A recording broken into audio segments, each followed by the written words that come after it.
Hoy tenemos un invitado que nos complace mucho, que ha aceptado hablar con ustedes y con nosotros acerca de la salud de los panameños, porque hay la inquietud, hay la preocupación de la incidencia del cáncer y el desarrollo en Panamá de los problemas de las enfermedades cardiovasculares y cerebrales. Entonces, el cáncer y esta otra enfermedad son las que lideran la cantidad de decesos que hay en la República de Panamá, y para eso hemos invitado a un gastroenterólogo, pero que además es un exministro de Salud. Bienvenida, le damos afectuosamente al doctor Miguel Mayo. ¿Cómo está, doctor? ¿Cómo le va? ¿Qué tal, don Guillermo, Camila y Milton? Buenos días a todos sus radio oyentes también, con mucho gusto.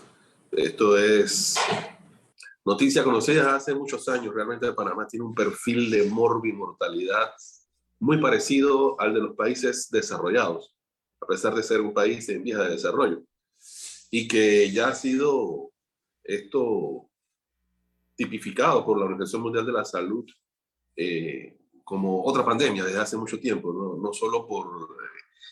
inclusive yo desde cuando estaba en el ministerio, estas enfermedades que dentro del grupo médico son conocidas como enfermedades no transmisibles. Yo decía, y creo que alguna vez en tu programa también lo mencioné, un artículo procedente de la revista de la Asociación Médica de Estados Unidos, el JAMA, que le llamaban a estas enfermedades de transmisión social, tratando de aludir a cuál sea la causa de este grupo de enfermedades, que es la conducta social de la gente. Ministro Mayo, hablando de cifras, conforme a lo que dicen las autoridades de salud, en estas enfermedades cardiovasculares, un 26% de la muerte en Panamá se deben precisamente a problemas de infartos e hipertensión, por no dejar por fuera también el tema de los derrames cerebrales o la hipertensión vascular, cardiovascular. Pero hay un 14% de los fallecimientos que se le endilgan al cáncer y un 14% al cáncer, 7% a la diabetes y 4% en las enfermedades respiratorias crónicas, que son bien altas en Panamá también. Esto lo divulga el Ministerio de Salud. ¿Ha habido desde que usted dejó el ministerio, si tiene información, si eran las cifras similares en aquel momento, ahora, o ha habido algún incremento, exministro Mayo? Estas son las cifras que se mantienen desde hace muchos años, repito. ¿Así? Sí, desde hace muchos años en Panamá no solo se mueren de estas enfermedades o nos morimos de estas enfermedades, sino nos enfermamos de estas enfermedades. Esa fue la razón por la cual se ideó esa estrategia del censo de salud. La idea del censo de salud era efectivamente diagnosticar a las personas que tienen estas enfermedades para poderle darle tratamiento. Don Guillermo, y a todos los que escuchan, en medicina existen 3 niveles de prevención. El nivel primario, que es tratar de evitar que a alguien le dé una enfermedad. El ejemplo típico es la vacuna, el saneamiento o la higiene, digamos, del agua, el lavado de manos. Esta es una estrategia de prevención primaria para evitar que a alguien le dé una enfermedad. Prevención secundaria, que es aquella que hacemos para evitar que a una persona que ya tiene una enfermedad se le presenten las complicaciones. Esta era exactamente la estrategia del censo, de diagnosticar a aquellas personas con hipertensión, con diabetes, que no saben que lo tienen porque estas enfermedades no producen síntomas en sus etapas iniciales, poder iniciarles el tratamiento y tratar de evitar sus complicaciones. Y la prevención terciaria, que es aquellas personas que tienen una enfermedad con ya algunas complicaciones y tratar de hacer rehabilitación para poder reinsertarlos a la sociedad y que sean productivos. En Panamá este es el espectro y, ojo, yo pienso que no es muy diferente en los países de nuestra región. El espectro de la morbimortalidad, el cáncer, la diabetes, la hipertensión arterial y el trauma, que es, digamos, tratarlo de una manera distinta porque el trauma tiene otras medidas de prevención. Pero estas 3 enfermedades, inicialmente, que comento, son enfermedades prevenibles y es lo que tenemos que hacer énfasis en la población, porque, repito, tenemos que girar el sistema de salud hacia un sistema preventivo. Para eso tiene que la gente entender que la prevención no la hace el sistema, sino que lo hace la gente. La responsabilidad del sistema es enseñarle a la gente y tomar medidas políticas que se pueden tomar para que la gente haga la prevención y enseñarle qué hacer para poder prevenir. Entonces, la idea es que la gente comprenda que la hipertensión arterial, que la diabetes, que los derrames cerebrales, que es la enfermedad vascular cerebral, y que el cáncer, en su inmensa mayoría, son prevenibles, pero que dependen de la conducta que tengamos nosotros en el transcurso de nuestra vida. No es a los 40 años que empezamos a tratar de tener conducta saludable, es desde el inicio de nuestra vida. Porque yo siempre he dicho, nuestra vida es como una cuenta de ahorro y uno tiene depositado a los 60 años lo que metió a los 20. Y el que no hace ejercicio de joven, la mujer que no hace ejercicio de joven, va a tener osteoporosis a los 60 años. No es a los 60 años a los que puede evitar la osteoporosis. Ya ahí tendría que entrar la prevención secundaria o terciaria que decía yo anteriormente. Doctor Mayo, eso es tan cierto, su comentario, que vuelvo a las estadísticas, se establecen las mismas, que el 37% de las muertes por estas enfermedades son en personas de 70 años o más. O sea, ahí está lo que usted muy bien plantea. Ahora, esto tiene que ver también, por ejemplo, con el estilo de vida de las personas. En Panamá se come lo que llamamos nosotros aquí popularmente las frituras, muchos aceites, aceite que muchas veces es nocivo para la salud. Los fumadores también se ven afectados, los consumidores de alcohol en exceso también. O sea, se puede resumir en que todos los excesos son malos, ministro. Todos los excesos son malos. Todos los excesos definitivamente son malos.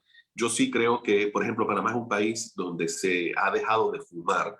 Se fuma muchísimo menos que antes, y de hecho es uno de los países punta de lanza en la lucha contra el tabaco. Eso yo he conocido, y esto ha sido una política de Estado desde hace varios quinquenios atrás, lo cual demuestra que sí se pueden hacer cambios de la conducta de la gente.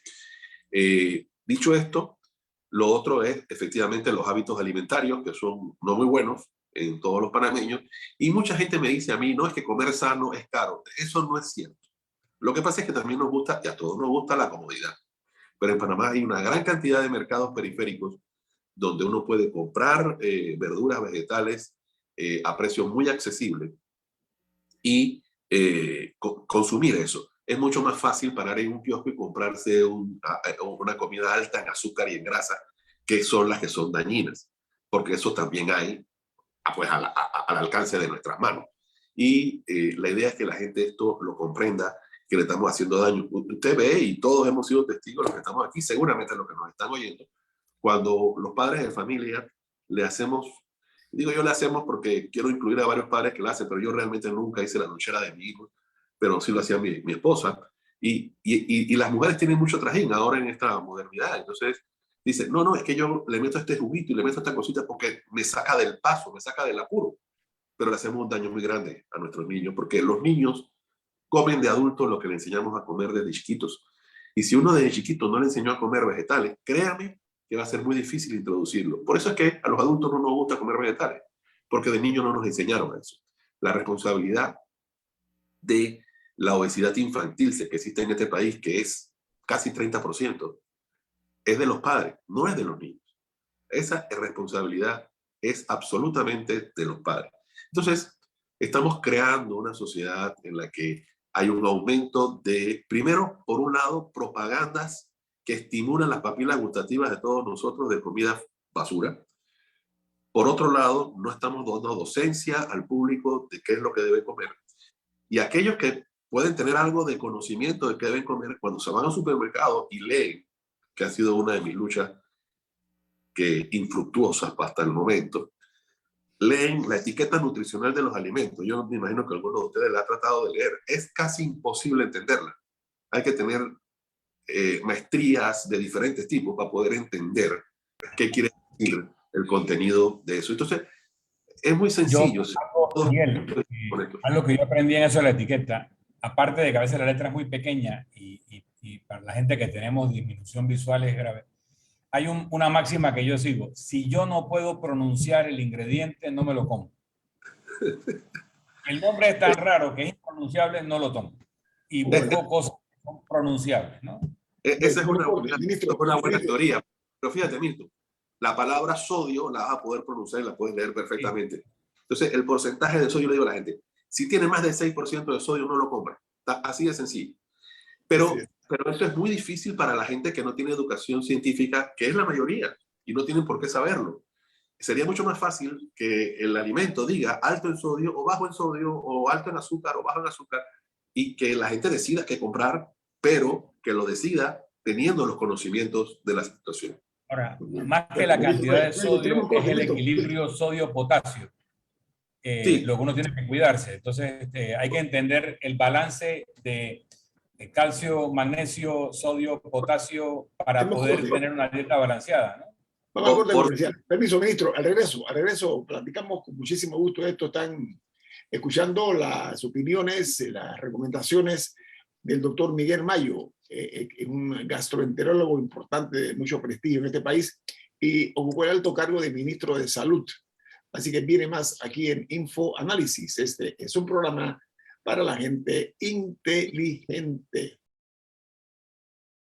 Bueno, el doctor Miguel Mayo, exministro de Salud, gastroenterólogo, decía algo interesante. La gente piensa que para cuidarse tiene que gastar mucho dinero para alimentarse. Ayer visité, y esta es una cuña gratis, por recomendación casualmente de mis hijas, hay un mercado en el corregimiento de San Francisco donde hay un número importante de frutas frescas, vegetales y todo lo que usted quiera para una dieta sana, ya que estamos hablando de eso.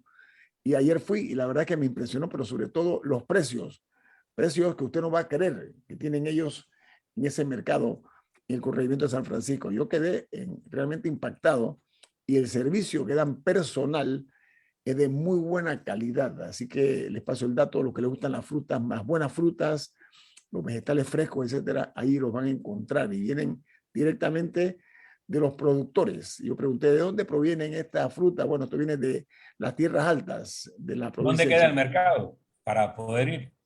Okay, ¿En qué claro, calle? esto, no, con mucho gusto lo comparto. Usted va por calle 50, antes de la farmacia Rocha hay una lomita. Una lomota. ¿Ah? Una lomota, Una es una calle muy empinada esa. Traté de ser más Esa es la delicado, calle. pero bueno, es la calle esa que sube, ahí está a la mano izquierda. Muy Repito, bien. la cuña es gratis porque es para beneficio de nuestros oyentes. Camila, Así adelante.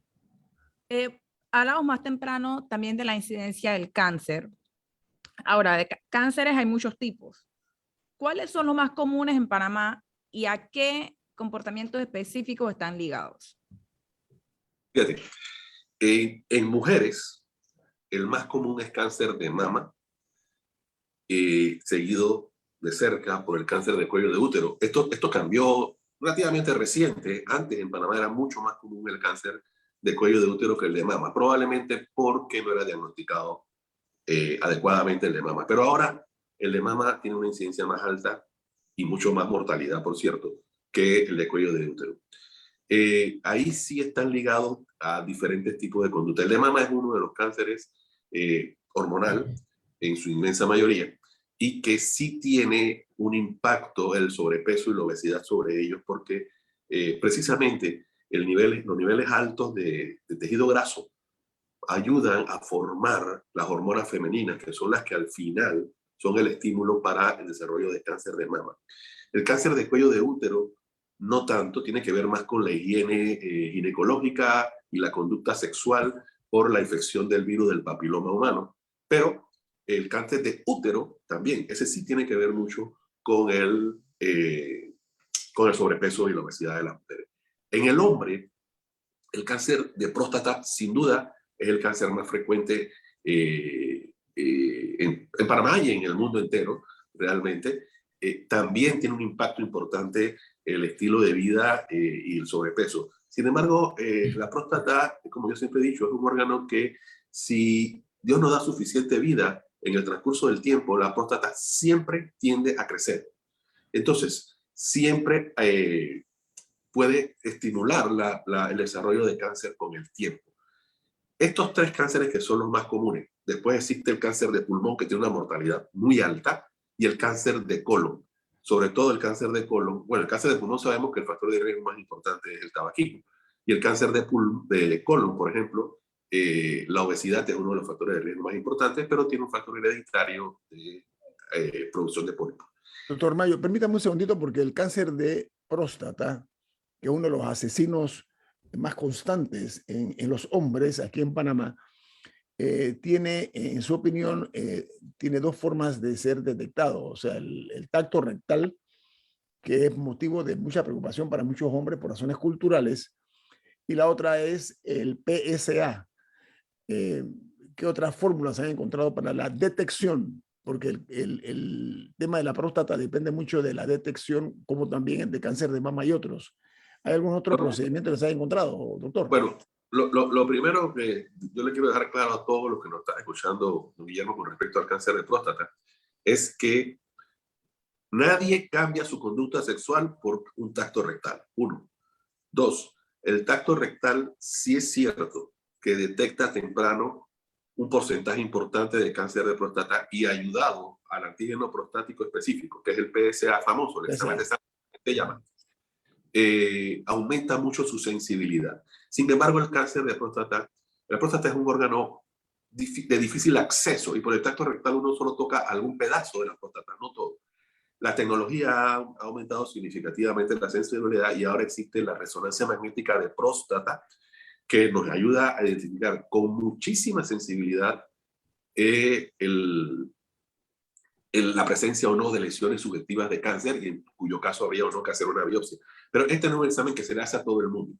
Este es un examen que se le hace a gente que tiene ciertos síntomas. El cáncer de próstata, y aquí lo importante, que yo creo el mensaje que llega a la gente, es que esto se puede prevenir muchas de las enfermedades que aparezcan. En el caso de cáncer de próstata, uno de los exámenes que estamos dirigiendo es para detectarlo en forma temprana y poder curarlo. Entonces, la gente tiene que entender que estas son conductas que tiene que hacer cada uno. El tacto rectal que me hacen a mí, por ejemplo, solo sirve para la detección del cáncer de próstata en mí, pero no en las otras personas. Cada quien tiene que decidir cambiar su conducta para poder no solo vivir más, que es importante, sino para vivir mejor, que para mí es más importante. Milton. Yo quería aprovechar la presencia de don Miguel Mayo, porque él es gastroenterólogo y ex ministro de Salud. Hemos hablado de distintas enfermedades y varias tienen en común el problema o como causal o como contribuyente a su agravamiento la obesidad, que tiene que ver con el estilo de vida, tiene que ver con la alimentación, en la calidad y en la cantidad, tiene que ver con el ejercicio, tiene que ver con los niveles de estrés, que a veces el estrés genera compulsive eating, o sea, comer compulsivamente para aliviar el estrés. Cuando hablábamos de esas comidas chatarra infantiles, en inglés se habla del comfort food, que es la comida que nos daba nuestra madre o nuestro padre o nuestra abuelita cuando éramos niños y nos hacía sentir bien. Pero a veces eso era pizza, era la hamburguesa, era comida chatarra y eso nos retrotrae a momentos de bienestar o de alegría y vamos a ese tipo de comida. Entonces, la advertencia de Miguel a los padres de familia, madre, no den comida chatarra de niños porque van a perpetuar una relación afectiva con ese tipo de comida en lugar de la saludable. El otro tema, en cuanto a la obesidad, lo pone a uno en línea para derrame cerebral porque le aumenta la presión o puede tener una incidencia en el aumento de presión, infarto, diabetes tipo 2, cáncer. A las personas que tienen cáncer o que son proclives de cáncer le dice baja de peso. Como decía el doctor Mayo, la grasa corporal no es buena para combatir un cáncer y es propicia para que el cáncer se desarrolle. También cuando lo que se consume provoca aumento de estrógeno en la mujer, genera una mayor agresividad del cáncer de seno, por ejemplo. En el tema del estómago que habíamos hablado, también he leído que el cáncer de estómago a veces tiene como precursor una bacteria. Y no sé si es la misma Helicobacter pylori o hay otra, que puedes, entonces si uno no se está chequeando la Helicobacter pylori para confirmar que no va a tener úlceras o que no va a tener un posible cáncer de estómago, pues probablemente pueda ser objeto de eso. Y en el tema del cáncer de cuello de útero, voy a hacer una cuña a favor de los circuncidados. El problema de higiene es básicamente la mala higiene en el hombre, que si no cuida la higiene en los pliegues del prepucio, puede estar llevándole papilomavirus a la mujer en la relación sexual y provocarle más fácilmente un cáncer de cuello del útero. Así que el hombre circuncidado tiene más facilidad de higiene, el no circuncidado tiene que preocuparse de su higiene en la zona del prepucio para no provocarle a su pareja un contagio de papilomavirus. Entonces, estos elementos tienen que ver básicamente con estilo de vida, con saber lo que comemos, con no comer cosas que son nocivas. La ventaja de comer orgánico es que uno no se está comiendo todos los pesticidas y todos los químicos que se le agregan a la producción de alimentos, tanto vegetal como animal. Dicen por ahí que uno es lo que come. No, uno es lo que se comió, lo que uno se come, porque ahí hay una cadena de transmisión de sustancias. Uno dice comer pescado es muy saludable, pero cuando uno se come un pescado de aguas profundas, tipo atún o pez vela, esos están llenos de mercurio y el mercurio es malísimo para la salud. Si uno quiere comer salmón y el salmón no es de agua fresca, probablemente es de lo que llaman de crianza, probablemente tenga otras sustancias nocivas. Entonces, tenemos que hacer docencia en no estar obeso, en hacer ejercicio y en saber lo que uno come para mantener la salud. Y me parece que el doctor Mayo nos ha dado mucha información y lo agradezco. Doctor Mayo, me parece muy oportuno lo que dice Milton, porque en la prevención está todo, en la vida todo es prevención, hay que adelantarse sobre todo las tragedias, porque estas enfermedades son una tragedia no únicamente para el afectado, sino también para la familia, doctor Mayo. El resumen que ha hecho Milton es excelente. Yo solo añadiría para el conocimiento de la gente y el convencimiento. Primero, la obesidad, en mi concepto, es, como usted dijo, el común denominador a todos estos mayores riesgos que tenemos para diabetes, para hipertensión, para cáncer, para asma bronquial, para morir por COVID, para un montón de enfermedades que no tenemos o no logramos ver, lo que no estamos en este campo, cuál podría ser la asociación. Pero ciertamente, el paciente obeso tiene 17 veces más riesgo de tener diabetes que el no obeso. Y la diabetes afecta absolutamente todos los órganos del cuerpo. Así que uno lo que tiene que hacer es prevenir la obesidad. La obesidad se debe a un desbalance entre la ingesta de calorías contra el gasto de calorías. Y yo se digo muchas veces a los pacientes, no es tanto el volumen de comida, sino lo que usted se está comiendo, como dijo Milton. Hay que disminuir significativamente la ingesta de los azúcares. Cuando digo azúcares, no solo me refiero a dulces, sino también a los carbohidratos, que son el arroz, la papa, el pan, la pasta, ese tipo de cosas que en Panamá comemos mucho.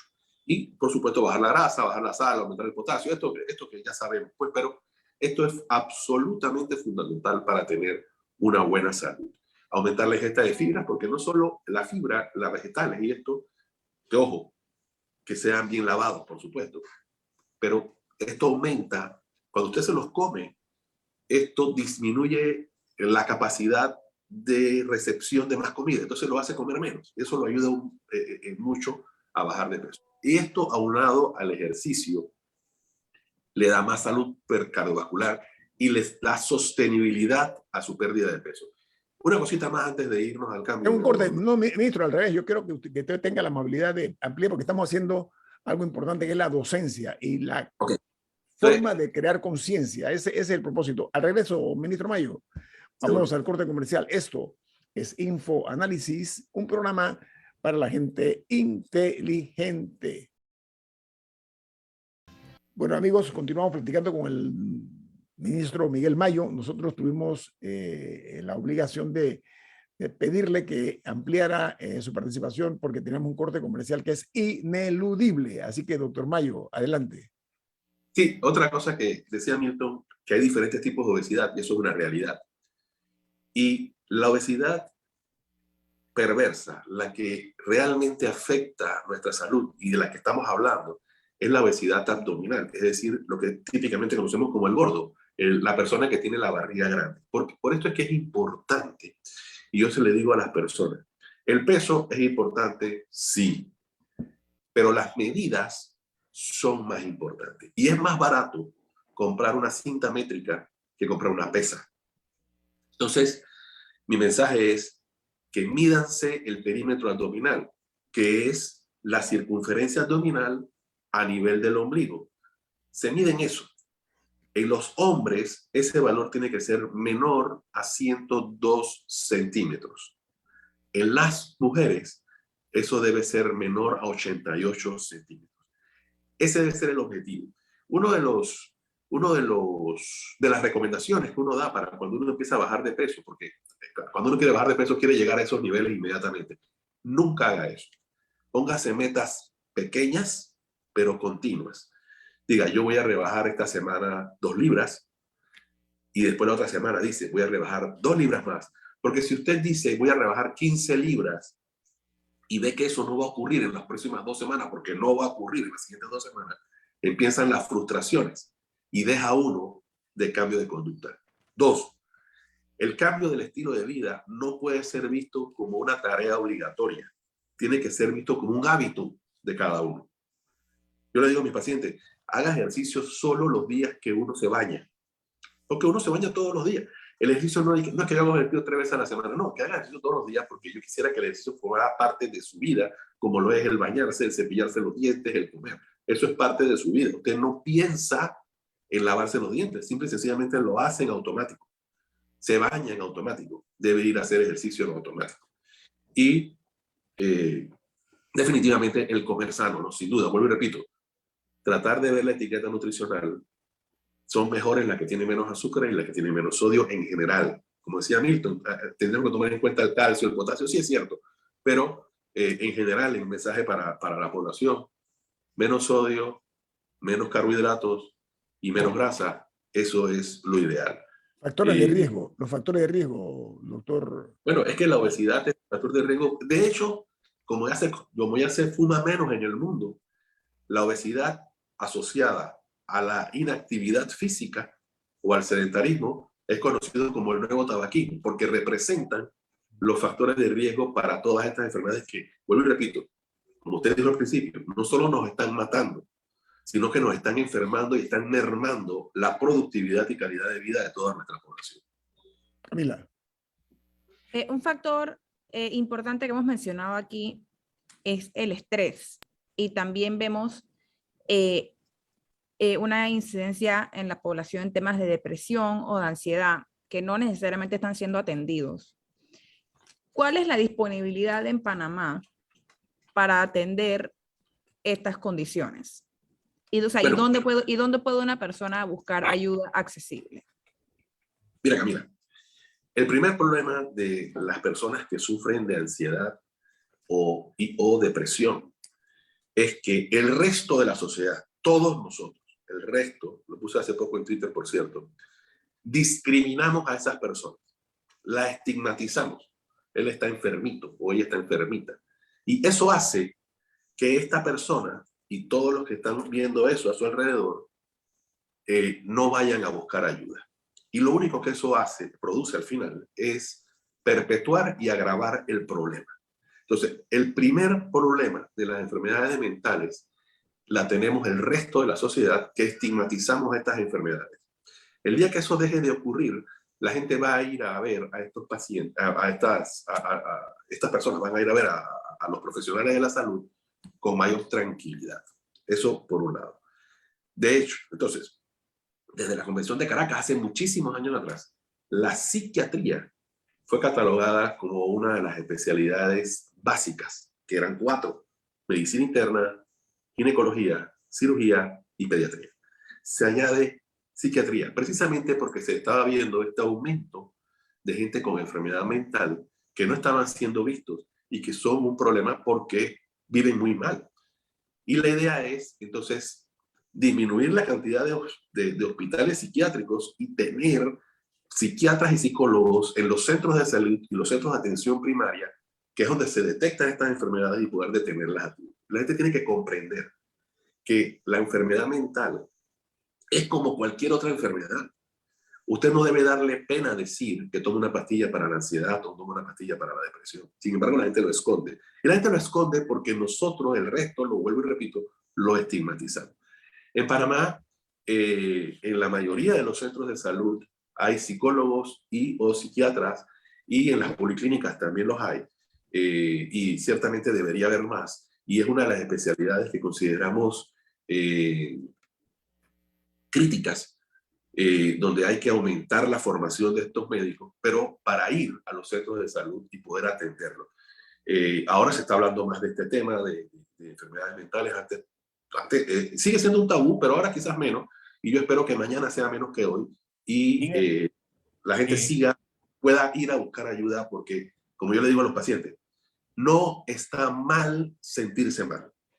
Trate y busque ayuda si la hay.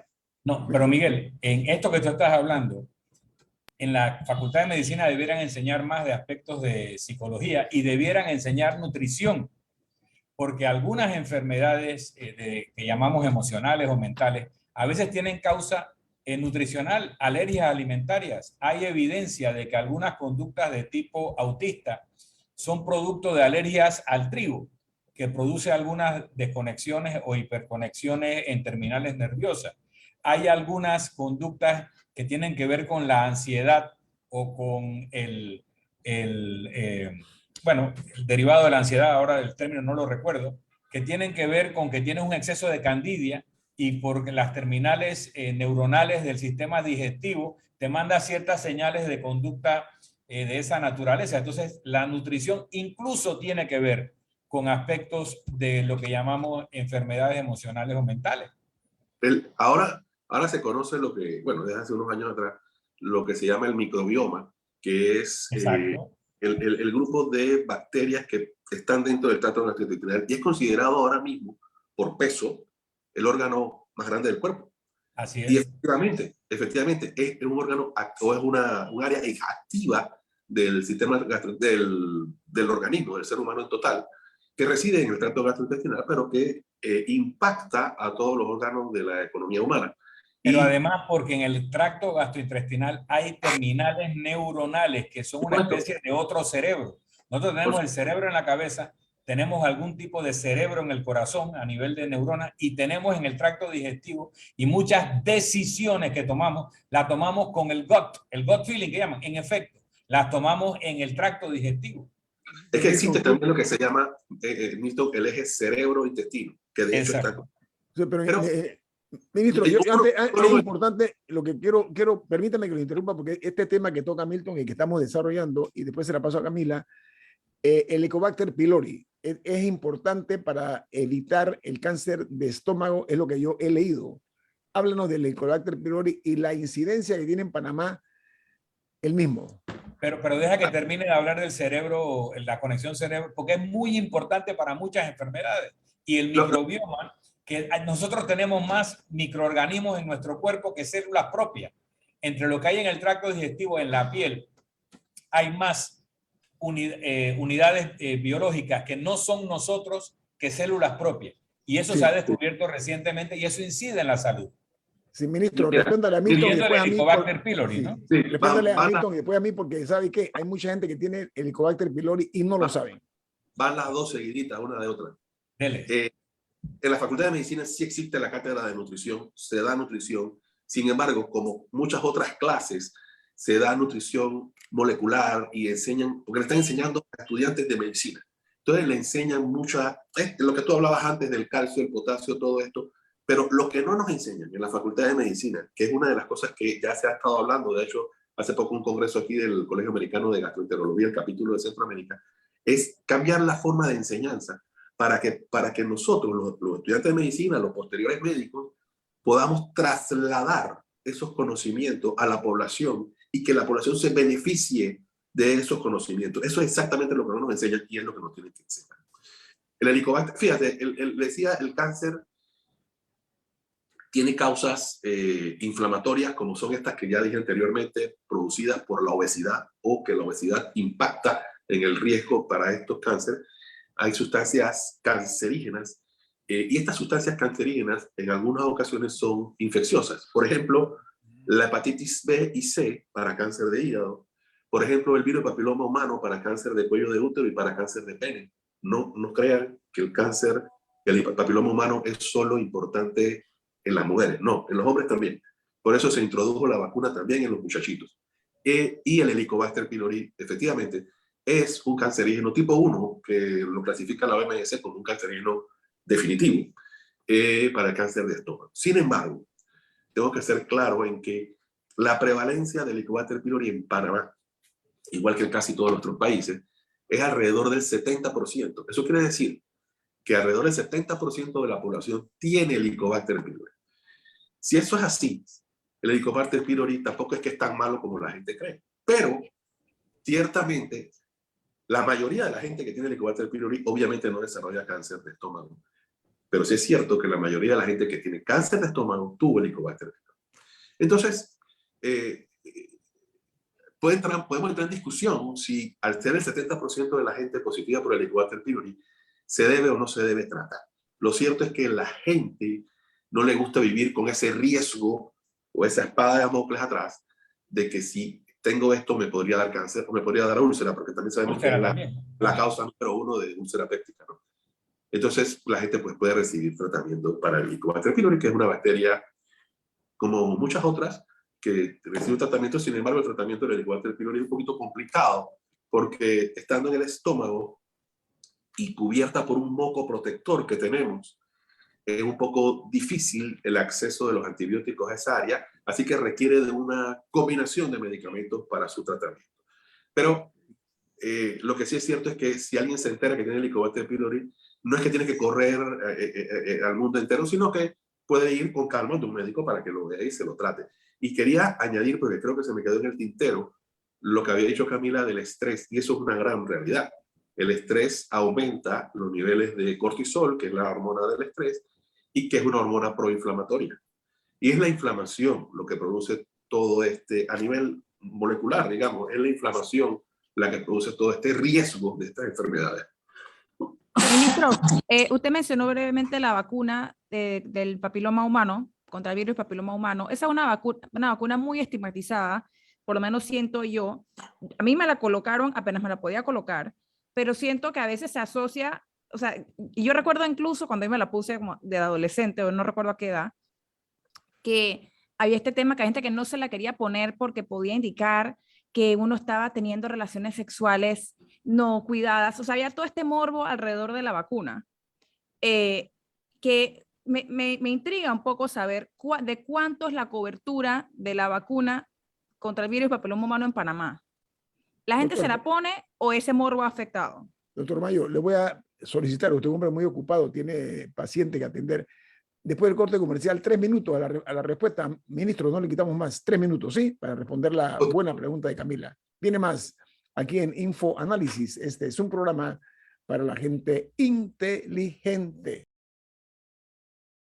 Bueno, el doctor Miguel Mayo, exministro de Salud, gastroenterólogo, hemos abrumado con preguntas y ha tenido muy buena respuesta. Camila le formuló, por favor, reformule la Camila la pregunta para que el doctor Mayo responda.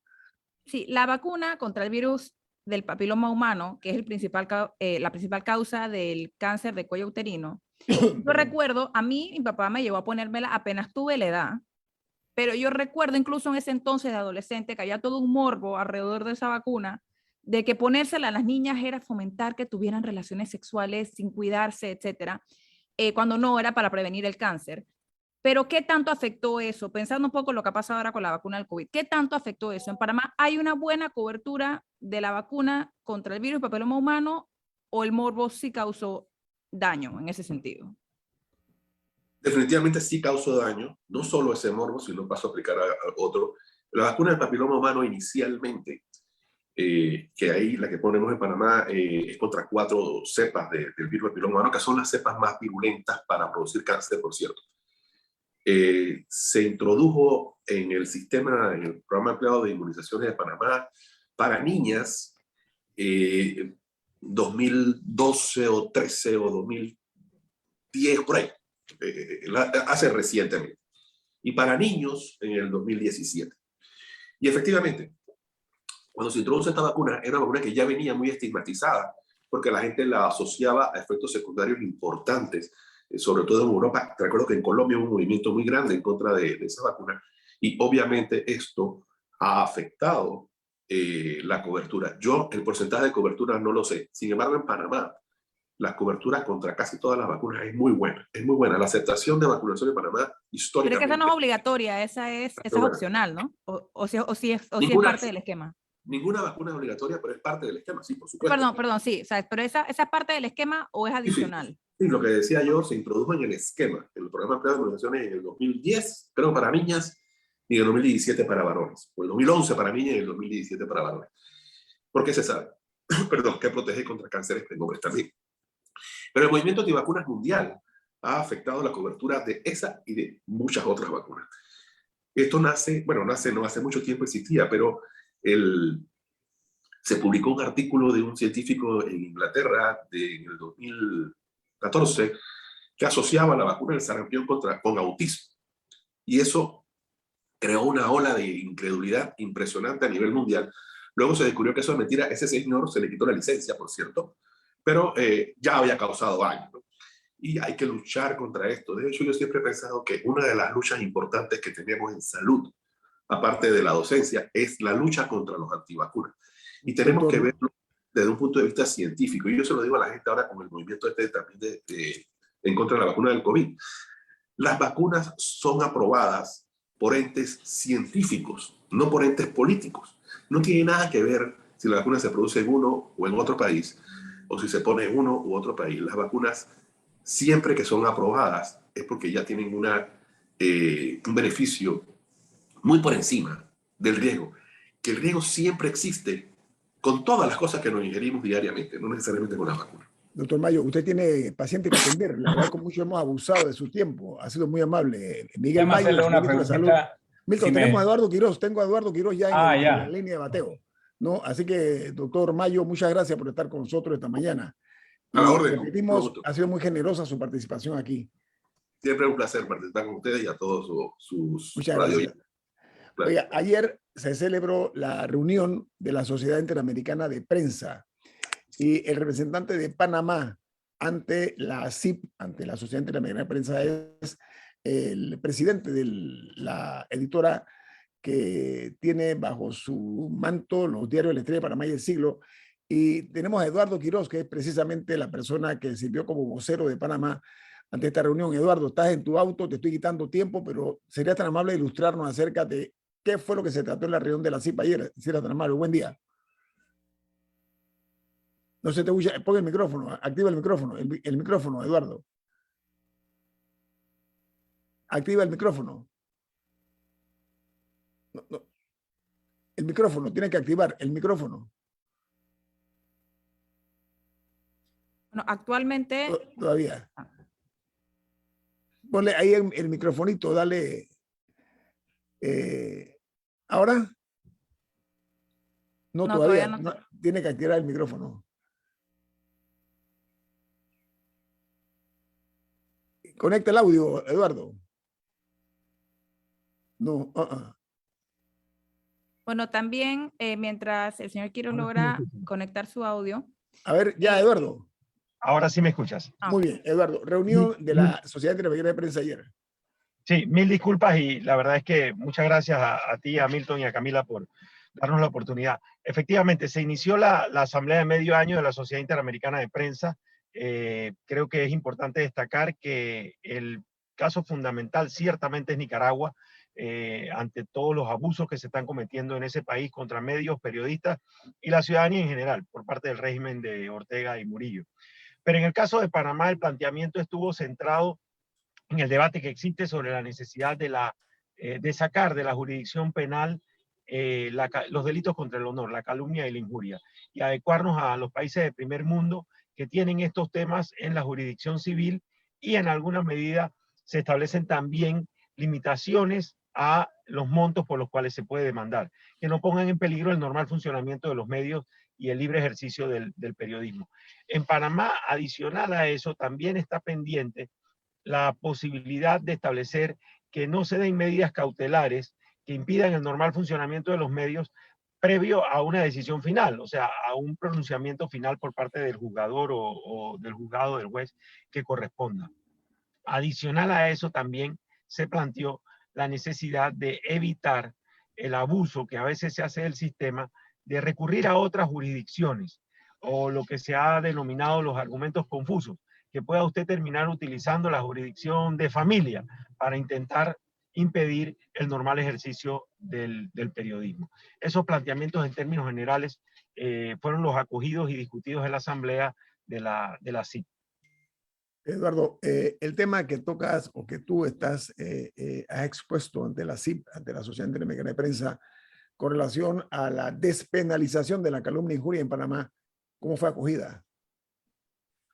La verdad es que debo reiterar, la asamblea está muy centrada en los abusos que se están cometiendo en Nicaragua. Hay una alta preocupación.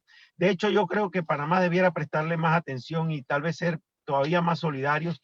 Lo hemos hecho ya, lo has hecho tú a través del CNP, se ha hecho otras instancias, pero hay que prestar atención a la grave situación que se está viviendo en Nicaragua. Y repito, estas cosas a veces son tan contagiosas como el COVID, aunque no lo queramos a veces darnos cuenta de ello.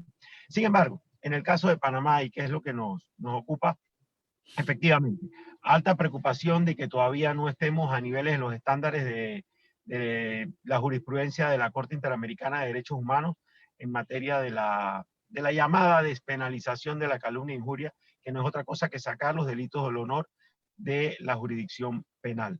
Adicional a eso, también está pendiente el legislar sobre el concepto de la real malicia, que es un tema que está pendiente y que es pues que efectivamente se pueda recurrir a las instancias judiciales cuando efectivamente se logre establecer que hay una intención de hacer el daño o el mal. Quiero también destacar, aquí no hay la intención de crear un estatus de privilegiados o de que medios y periodistas no tengan que responder por el buen y correcto ejercicio de la profesión o del periodismo. Para nada. Lo que se trata es de establecer establecer procedimientos legislativos que aseguren que estas acciones no terminen poniendo en peligro el normal funcionamiento de los medios o el libre ejercicio del periodismo. Eduardo, en tu intervención ayer en la reunión de la Sociedad Interamericana de Prensa, tú expusiste, me imagino, los trámites que estamos haciendo a nivel del Procurador General de la República, Javier Caraballo, con el que nos vamos a reunir mañana precisamente, y con el Procurador de la Administración, Rigoberto González. ¿Tú llevaste eso a la mesa? Sí, efectivamente. Se presentó en el informe de Panamá el hecho de las reuniones que se han sostenido con las instancias del órgano judicial y del Ministerio Público, en atención de poner de presente la preocupación que existe sobre que las acciones abusivas, esto lo he dicho yo en otras ocasiones, lo importante es que, a ver, en toda sociedad hay quienes intentan abusar del sistema. Eso no se va a poder corregir. Lo importante es que tanto el Ministerio Público como el órgano judicial actúen de manera rápida y contundente y limiten, se fijen como un muro a ese intento de abusar del sistema. Muy bien, Eduardo Quiroz, sabemos que vamos ya para tu trabajo, te veo en tu automóvil. Muchas gracias por dispensarnos este tiempo para darnos una breve reseña de la reunión de la Sociedad Interamericana de Prensa. Ayer tú como vocero de Panamá tienes de primera mano el resultado de la misma. Muchas gracias, Eduardo, que tengas un buen día. No, al revés, gracias a ustedes. Siempre un placer acompañarlos. Gracias, igualmente. No podemos, gracias, no podemos terminar el programa, don Guillermo, sin felicitar a nuestro coequipier, Rubén Darío Murgas Torraza, que hoy está de cumpleaños. Hombre, ¿cómo va a ser? Así que, de parte de sus socios de Infoanálisis, quiero desearle un muy feliz cumpleaños rodeado de sus seres queridos, seguro que apapachado por sus nietos y nietas, a don Rubén Darío Murgas Torraza, hoy en su cumpleaños. Milton, esto tenemos que arreglarlo con un almuerzo. Algo festivo. Y darle un abrazo muy fuerte a nuestro socio, compañero Rubén Darío Murgas, amigo mío de décadas. No voy a decir cuántas, pero más de una década. Así que para Rubén, repito, en la distancia, fuerte abrazo. Vamos a vernos, Milton, tú y yo, para disfrutar de unos minutos. Estás muy ocupado en las actividades que estás realizando, pero como siempre, nuestros sentimientos están ahí latentes. Viene Álvaro Alvarado con su programa Sin Rodeos.